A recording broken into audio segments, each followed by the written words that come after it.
Hi there everybody, Ollie here, aka Secret Nimbus here, another episode of Magic Duels. So for today's episode we are back with the Madness Vampires. I think we'll keep this hand, mostly because we've got the Olivia's Bloodsworn, potential Blood Mad Vampire and a Murderous Compulsion, providing we can pick up a Madness trigger fairly early on. So to begin with, we're playing the rank 22 5 squares today, so okay, that's interesting. He's just outright left the game already. Obviously got a trash hand, so we'll just leave it here and move on to a game that we can, actually maybe have some fun with. Okay guys, bit of a random start to get off with, but for game number 2 we're playing the rank 19 Anubis something or other. I'll double check what it was in a moment. I'm going to keep this hand. We've got two good madness, we've got two madness triggers and one madness card. Yeah, we'll start with the Cinder Barons, I think, because we don't have anything to do on turn 1 anyway.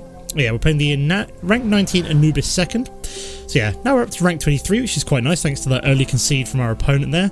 Obviously, he decided to keep a hand, realised that, I don't know, maybe it was actually garbage, or maybe they needed to pop off. Who knows, but that's quite nice. So we've now got two Madness cards and two Madness triggers, which is quite nice. So we do have the Lightning Axe potentially take on any big creatures that you might play early on. We've also got the Stensia Masquerade and the Blood Mad Vampire, which is quite nice.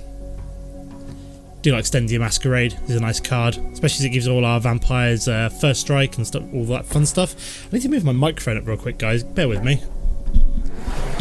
Okay, that's interesting. So he's playing, that might have made a horrible sound there, I apologise if it did. Okay, so it looks like we've got white, black, blue vampires maybe? I don't know. So we'll drop the mountain here, I think. Now, do we go for maybe Stensia Masquerade? Or do we go for Blood Mad Vampire? We'll swing and see what he does. I'm almost tempted to just get Stensia Masquerade, like, online as early as possible. So he is swinging with that. So we are going to discard a card. We will go for the Stensia Masquerade. Here we go. We'll give our creature first strike. So even if you're somehow able to flip that, so you're just outright dead, which is quite nice. Go goodbye, Air of Falconwreath. We don't really want you mucking up our game plan by coming all flying and all that fun stuff. So at least we got rid of one of his flyers, or potential flyers, quite early on.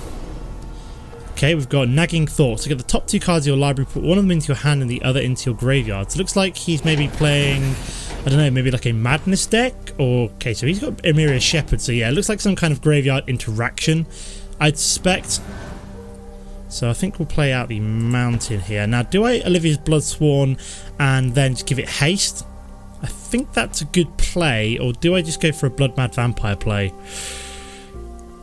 No, I'm going to go for the Olivia's Bloodsworn. We'll get Blood Mad Vampire down later on. So we'll just pause here if the game will let us. Give you haste.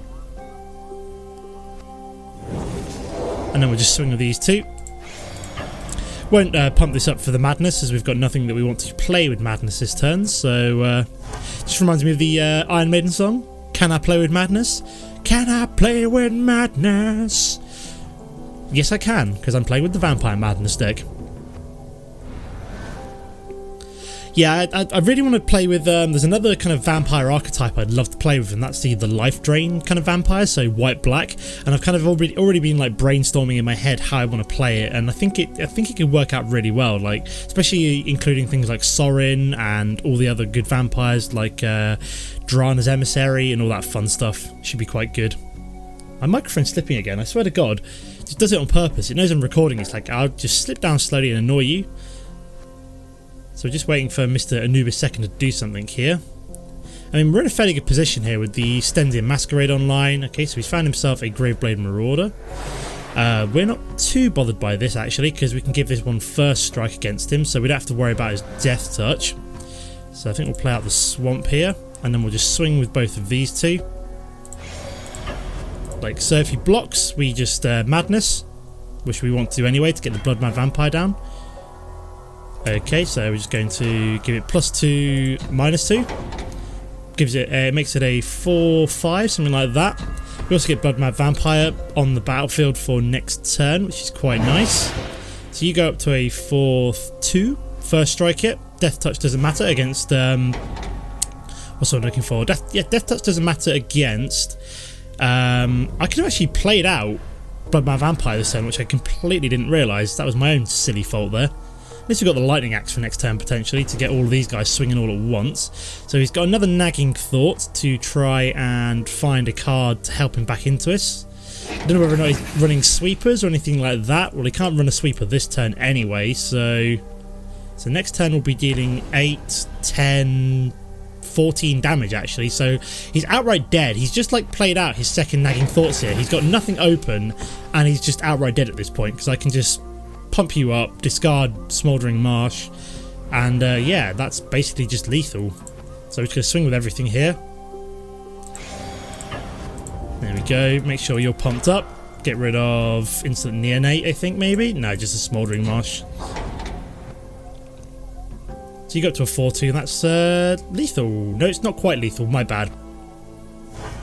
I thought it was lethal, but I was mistaken. I thought I added it up correctly, but it only came up to 12, didn't it? So he's in it for one more turn. So all these guys are now like crazily pumped up.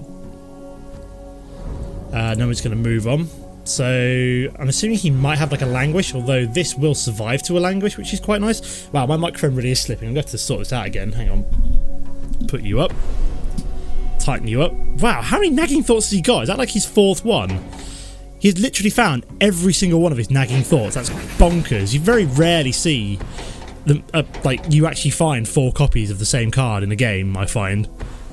What's he got? He's got Mind Rack Demon. Okay, so it's got Flying, Trample, and when it enters the battlefield, top 4 cards, and then what's it? Delirium. At the beginning of your upkeep, you lose 4 life unless there are 4 or more card types in your graveyard. So he's just, yeah, I was going to say he's just outright lost there. Even if I didn't do anything here, he would have lost. So yeah, it's a good win for game number 2.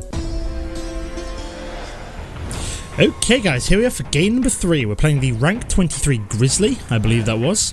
Don't need to check, I was pretty happy with that.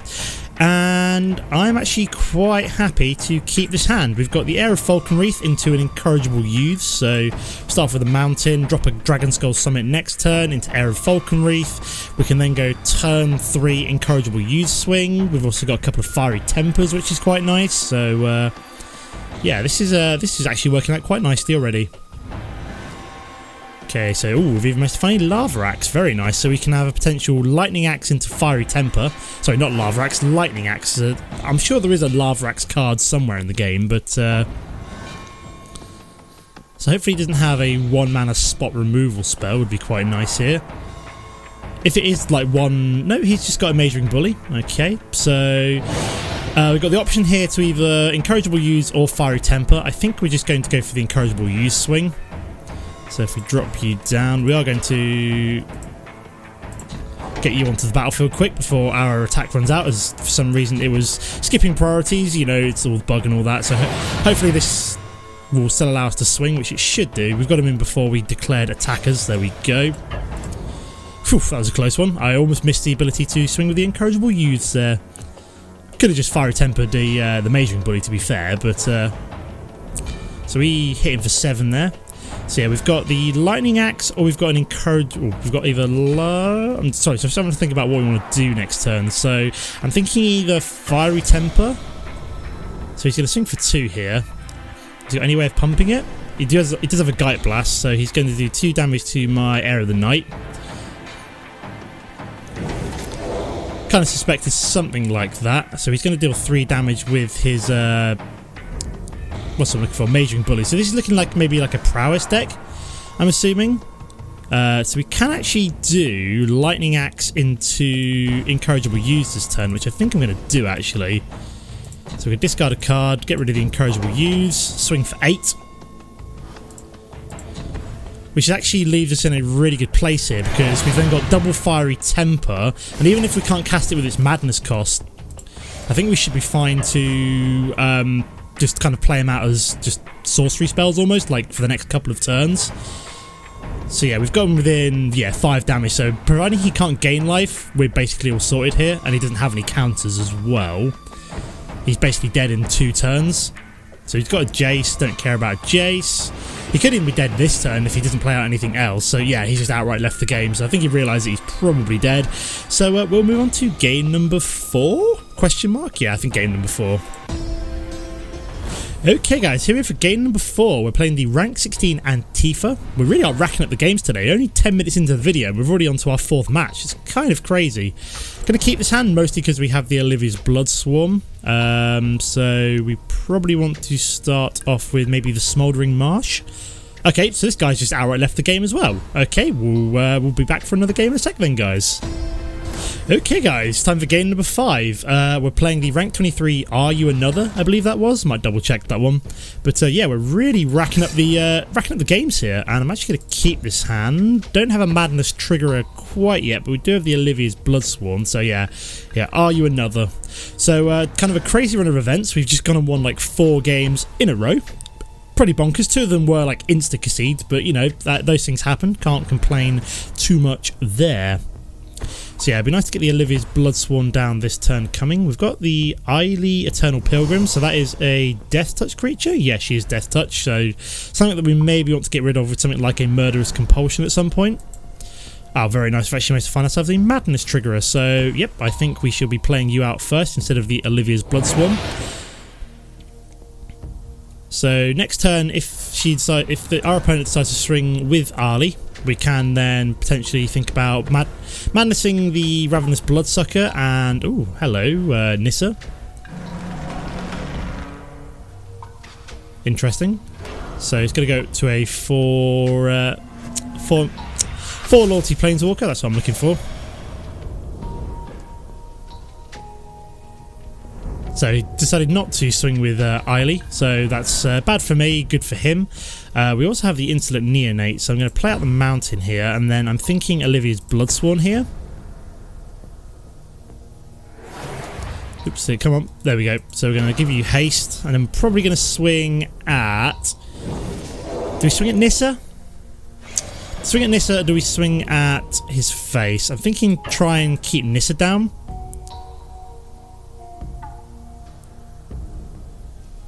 There we go. So yeah, we want to keep you around. So if he decides to swing with Eily, we want to... It's an interesting ability on there. So sacrificing the creature, you gain life equal to the sacrificed creature's toughness. It's pretty crazy. So this is obviously going to +1 back up to a 3 loyalty creature. Could do with one of our burn spells. What's it called? The one we had at the end of the last game that we actually, you know, almost got to the end of, that does 3 damage. We could kill Nissa pretty much straight away with that. So I'm just making sure I've not got an important message on my phone, as I just felt it buzz. It's not important, it's just a work email. I said about like claiming for demonstrating. Okay, so what do we do here then? So how did you get a +1 counter on that? Was that the retreat to Kazando? It was, wasn't it? Okay, so what do we want to do here then? So we'll play you out. I think we're just going to swing with you. So we're just going to try and keep Nissa down here at this point. Should be able to kill her next turn potentially. And then what do I do here? Do I play out the Insolent Neonate and then maybe think about madnessing out a Blood Mad Vampire next turn? I think that's probably a good idea. So we'll keep you as you are, and then on his end step we'll madness you up, and then we'll get the Blood Mad Vampire down. And start thinking about how we're going to deal with Eily. So she's going to go back up to a 2-0. Got lots of these plant creatures here, but okay, Anguished Unmasking. What's the Anguished Unmasking? You. Okay, so not going to be able to kill Nissa next turn at this point, so nothing I can really do about that. And Retreat to Kazandu is going to pump you up, I'd assume. Nope, he decided to gain some life. Okay, interesting. I really wanted to swing with this just so he can Murderous Compulsion it, but he's playing his cards really close to his chest. Let's go for the Blood Mad Vampire. There we go. See, I'm almost tempted to just like kind of like swing with everything at Nissa, but what we got here then? Ooh, we do have Call the Bloodline, which is quite a nice card. So can start generating some tokens of my own. Just wondering what the best way to do this is. So do we play out Call the Bloodline? I think we do, yeah. Just because we can then potentially Murderous Compulsion next turn, all fun stuff like that. So let's just skip attack for now. This thing is scaring me, and Nissa can start to get bigger again now.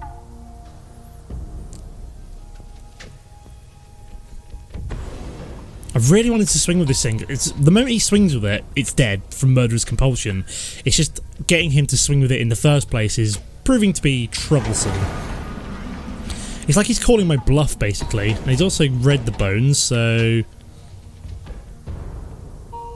What's his other ability? Sacrifice another creature, exile target non-man permanent. So we can only do that when he's got 10 life or more than your starting life total. Okay, interesting. So he's putting a +1/+1 counter on the plant creature. And then +1ing Nissa. Please swing with it. Come on. Be bold. No, of course not. Why would he do that? Okay, so we do have another Blood Mad Vampire here. So I'm really tempted to just kind of like play out an encourageable use here and then just swing like at Nissa and see if he blocks with the Eily. I've got to do something at this point, so I'm gonna play you out. Obviously can't Murderous Compulsion this turn, unfortunately, but that's fine. We can wait. So yeah, I think we are going to swing with you. Come on, you and you. See if he, I'm assuming he's probably just going to block with a couple of the plant tokens. Nope, he's going to block with that one and that one. Okay, interesting. So that does actually work for me because I've got another Blood Mad Vampire to come later on. So I mean, I'd rather just get rid of that one now. I almost feel that's a good sacrifice. We've got another Blood Mad Vampire to come. Oh joy, we've got Oblivion Sower. Haha! That's not fun. So what do we lose there? We lost Avacyn's Judgment and a Lightning Axe. And he gets loads and loads of life here. Yeah, that's not particularly good. Again, we could really do with him swinging with that, potentially. So he gets a 5/8 down. And he's got an Evolving Wild to trigger Retreat to Kazandu twice.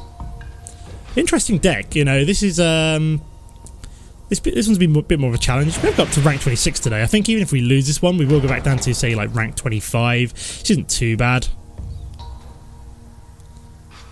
We had a pretty good run.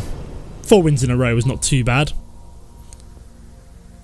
I mean, we could still win this. I mean, at the moment, if he, for example, were to swing with Oblivion Sower, we could Murderous Compulsion it.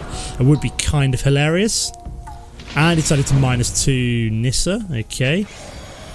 He does swing with his plants now. No, he's not. I'm hoping he swings with the Oblivion Sower next turn would be quite nice. Ooh, we've got Fiery Temper as well, which is awesome. So we've got a couple of different ways of triggering our Madness creatures, which is awesome. So just skip attack them. See what he does. So we have a Fiery Temper to deal with you. So it's really wanting to swing with like everything here. We can kill one of these with a Fiery Temper. So he's +1ing Nissa to get another plant token down. Just want to see what he does here. I really want to swing with the Oblivion Sower. Come on, swing with the Oblivion Sower. You know you want to. There we go. Thank you very much. So we're going to get rid of Murderous Compulsion. Cast you for 2 and get rid of you. And he's got an Anguished Unmasking, so what's he going for? He's going for my Call the Bloodline, which is actually okay. It's got its use out of it. And I'm just going to... Oh, sorry, it's still on my opponent's turn, so that should still trigger and gets an extra... Yep, Vampire with lifelink. Excellent.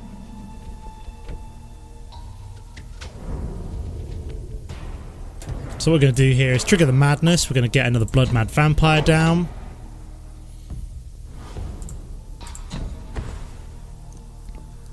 Awesome. Awesome stuff. So you will go up to a 3/1, which doesn't really matter too much.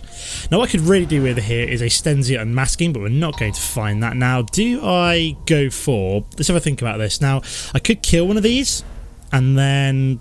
Could I swing with everything else here? Let me have a think about this. So, if I swing with the Blood Mad Vampire, and I swing with a 3/1 Ravenous Bloodseeker while killing one of these two, does that get me anywhere? So I'd kill both of these. Let me think. Yeah, I'd kill both of these while sacrificing my 2 best creatures. And then I could potentially kill Nissa. Not quite, because I still have the 1/2 on the battlefield to deal with. I could kill Nissa here, which could actually be quite good for me. So we are actually going to pump you up, confirm you. Oh no, she actually could kill Nissa just like this. Goodbye, Nissa. I didn't actually need to trigger the madness on that one. That was a bit silly of me, really, but I don't even know why I did that. It just made it cheaper. Now, do I swing here? That is the question. I've killed Nissa, so do I swing? Is it worth it? I kill potentially 2 of his plants, so that's probably not worth it, actually, in hindsight. Why is he doing that? He's just being a troll now, isn't he? Okay, so he's got Westvale Abbey. Was not expecting that. So he gets one of... So we've got a human cleric. So basically we need to kill one of these next turn, otherwise he gets Ormondal. So what we could really do with is a Stensia Masquerade. Would be like fantastic right about now.